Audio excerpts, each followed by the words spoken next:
Suite du Saint-Évangile selon saint Luc. En ce temps-là, Jésus se rendit dans une ville appelée Naïm. Ses disciples faisaient route avec lui, ainsi qu'une grande foule.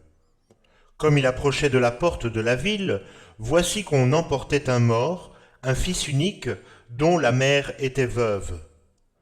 Il y avait avec elle un grand nombre de gens de la ville. En la voyant, le Seigneur eut pitié d'elle, et il lui dit : « Ne pleure pas. » Il s'approcha et toucha le cercueil. Les porteurs s'arrêtèrent, et il dit : « Jeune homme, je te l'ordonne, lève-toi. » Le mort se redressa et s'assit, puis il se mit à parler. Et Jésus le rendit à sa mère. La crainte les saisit tous, et ils glorifiaient Dieu en disant : « Un grand prophète s'est levé parmi nous, et Dieu a visité son peuple. » Au nom du Père et du Fils et du Saint-Esprit, ainsi soit-il. Mes frères, par l'histoire de ce jeune homme que nous lisons dans l'évangile de ce dimanche, l'Église vous met sous les yeux la pensée de la mort et la pensée de la résurrection. La mort qui viendra séparer votre âme de votre corps, la résurrection qui réunira votre corps à votre âme. Quel sujet de méditation! Vous mourrez un jour. Vous mourrez un jour. Et ce sera bientôt, mais vous ressusciterez un jour, et ce sera à la fin des temps, lorsque le nombre des élus sera complet. Vous mourrez un jour. Cette pensée, mes frères, vous avertit de vivre dans les services de Dieu, toujours avec une nouvelle ferveur. Vous ressusciterez un jour. Cette pensée doit vous soutenir et vous encourager dans tout ce que le service de Dieu vous commande. C'est sur ces deux propositions que je veux vous entretenir aujourd'hui. Le jeune homme Naïm, naguère plein de santé, d'avenir, d'espérance, était enseveli dans un cercueil, sans vie, sans mouvement, quand notre Seigneur arriva à la porte de la ville. Tel est l'état de mort dans lequel vous serez vous-même. Aujourd'hui, vous avez de la santé, de la jeunesse, de la force. Bientôt la main de la mort viendra vous frapper. Bientôt votre corps, réduit à l'état de cadavre, sera enlevé de votre lit pour être mis dans un cercueil et porté en terre. Là il deviendra poussière après avoir été en partie la nourriture des vers et la proie de la corruption et de la pourriture. Mais en même temps qu'il est certain que vous mourrez, vous ne savez pas cependant quand est-ce que vous mourrez. Il est certain que vous mourrez, c'est un arrêt. Il a été porté contre tous les enfants d'Adam. En sortant des églises, voyez tous ces cimetières qui les environnent, ou qui environnent les villes. Ils sont remplis des ossements de vos pères. Allez soulever un peu le gazon, partout vous y trouverez de leur poussière. C'est là qu'ils dorment, après vous avoir précédé sur cette terre. Un jour viendra que le son de cette cloche qui par les tintements de son glas funèbre a annoncé leur trépas, annoncera aussi le vôtre. Un jour viendra que vos ossements et vos poussières seront mêlés dans ces cimetières, avec leurs poussières et leurs ossements, si vous n'allez pas mourir dans d'autres pays. Le cimetière, le tombeau, la poussière, voilà votre destinée infaillible et la mienne. Mais vous ne savez pas quand est-ce que vous mourrez. Il en est qui sont morts bien jeunes, donc vous pouvez mourir présentement, quoique jeunes aussi. Il en est qui sont morts subitement, donc vous pouvez mourir en un instant sans en être averti. Il en est qui sont morts se portant d'ailleurs très bien, donc vous pouvez mourir jouissant d'une bonne santé. Il en est qui sont morts sans avoir reçu les sacrements de l'Église, donc vous pouvez mourir sans le secours de la religion. Il en est mort une foule qui, quoique malade, ne s'attendait pas encore à mourir. Donc, quoique malade, vous pouvez être surpris et mourir à l'instant que vous y pensez le moins. Ainsi, vous ne savez pas quand vous mourrez. Puisque vous devez mourir et que vous ne savez pas quand vous mourrez, il importe donc de vivre dans le service de Dieu, toujours avec une nouvelle ferveur. Car vous le dites avec vérité, mes frères, telle vie, telle mort pour l'ordinaire.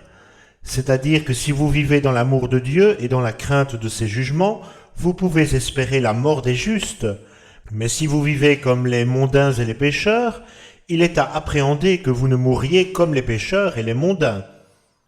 Ô vous mes frères qui avez peut-être vécu jusqu'à présent comme si vous ne deviez jamais mourir, et qui, trompés par cette illusion de votre cœur, avez plutôt servi le monde que notre Seigneur. Réparez le temps passé. C'est à vous que saint Paul dit que le temps est court. Ne vous laissez pas surprendre par les artifices du démon, ni par les maximes du monde, ni par les désirs de la concupiscence qui voudraient tellement ensemble vous entraîner dans les jouissances du temps, qui vous feraient oublier en même temps le service de Dieu. Le temps est court, servez donc Dieu avec ferveur, accomplissez toute sa loi avec un saint empressement. Jésus ressuscita le jeune homme de Naïm, il commanda à la mort et la mort obéissante rendit sa victime. Vous aussi mes frères, vous ressusciterez un jour, et en un moment, en un clin d'œil, au son de la trompette, tous les morts ressusciteront pour ne plus mourir. Tous, vous devrez mourir par un seul homme, qui est Adam. Tous, vous revivrez par un seul homme, qui est Jésus-Christ. Cette résurrection sera générale, tous, grands et petits, bons et méchants, justes et pécheurs, tous, vous ressusciterez avec le même corps que vous aviez avant votre mort. C'est Dieu qui opérera cette merveille par sa toute-puissance. De même qu'il a tiré toutes les choses du néant par sa seule volonté, de même il rassemblera facilement vos membres épars et les réunira à votre âme. Il sera aussi facile au Tout-Puissant de vous rendre la vie par la résurrection qu'il lui a été de vous la donner par la création. Mais la résurrection ne sera pas la même pour tous. Les corps des justes, au jour de la résurrection, seront brillants comme le soleil, exempts de toute douleur, de toute souffrance, pleins de force, d'agilité, tel qu'était le corps de Jésus-Christ après sa résurrection. Les justes qui se sont sanctifiés par sa grâce, qui lui ont été unis par la foi et incorporés par la charité, ressusciteront comme lui. Il transformera leur corps et les rendra conformes à son corps, glorieux et impassibles. Les pécheurs ressusciteront aussi, mais leurs corps n'auront pas ces qualités glorieuses. Ils ressusciteront, mais leurs corps ne seront pas changés comme l'a été celui de Jésus-Christ. Ils auront le hideux cachet de la réprobation qui les marquera éternellement, comme les forçats de l'enfer, pour un supplice qui n'aura jamais de fin, pour des malheurs à jamais sans remède. L'opprobre et l'ignominie, la douleur et les remords, tel sera le partage de ces réprouvés. Or, mes frères, ces considérations de la foi ne doivent-elles pas vous soutenir et vous encourager dans la pratique de tout ce que la loi de Dieu vous commande ? La loi de Dieu vous commande une vie formée sur celle de Jésus-Christ et sur les maximes qu'il vous a enseignées, c'est-à-dire une vie de piété par rapport à Dieu, une vie de vertu par rapport à vous, une vie de charité par rapport au prochain. Pour suivre cette vie, vous devez faire le sacrifice de vos passions. Mais pour quelque temps de privation, votre corps ressuscitera plein de gloire pour jouir, réuni à votre âme, du bonheur éternel de Dieu. Au contraire, si vous ne suivez pas cette vie, si vous donnez à vos passions ce qu'elles demandent, que vous arrivera-t-il ? Pour quelque temps de satisfaction mêlée de remords, votre corps ressuscitera couvert de honte pour être plongé avec votre âme dans un abîme éternel de tous les malheurs de l'enfer. Vous voyez, mes frères, qu'il n'y a pas à discuter sur le genre de vie que désormais vous devez suivre. Pendant ces jours de votre passage sur la terre, vous devez vivre chrétiennement, servir Dieu constamment et avec ferveur. Une fois que Jésus-Christ eut prononcé la parole puissante, « Jeune homme, lève-toi !»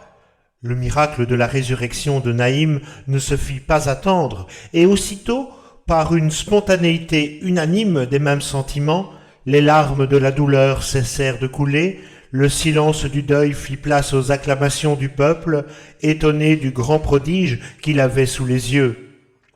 Une fois que les anges, par l'ordre de Dieu, diront aux morts de sortir de leur tombeau, le miracle de la résurrection générale ne se fera pas attendre non plus. Mais à ce miracle qui proclamera de nouveau la toute-puissance du Dieu créateur, les sentiments seront divers. Le bonheur et la joie seront pour les justes, la confusion et le désespoir pour les pécheurs. C'est ici qu'il faut que nous disions « telle mort, telle résurrection ». Or, mes frères, vous mourrez et vous ressusciterez. Puissent ces deux mots se graver dans votre esprit et dans votre cœur, pour vous faire souvenir toujours de vos devoirs et pour vous porter à les accomplir, afin que votre mort soit sainte et votre résurrection glorieuse. Pendant la Sainte Messe, demandons ces deux grâces à Dieu par les mérites de notre Seigneur Jésus-Christ. Au nom du Père et du Fils et du Saint-Esprit, ainsi soit-il.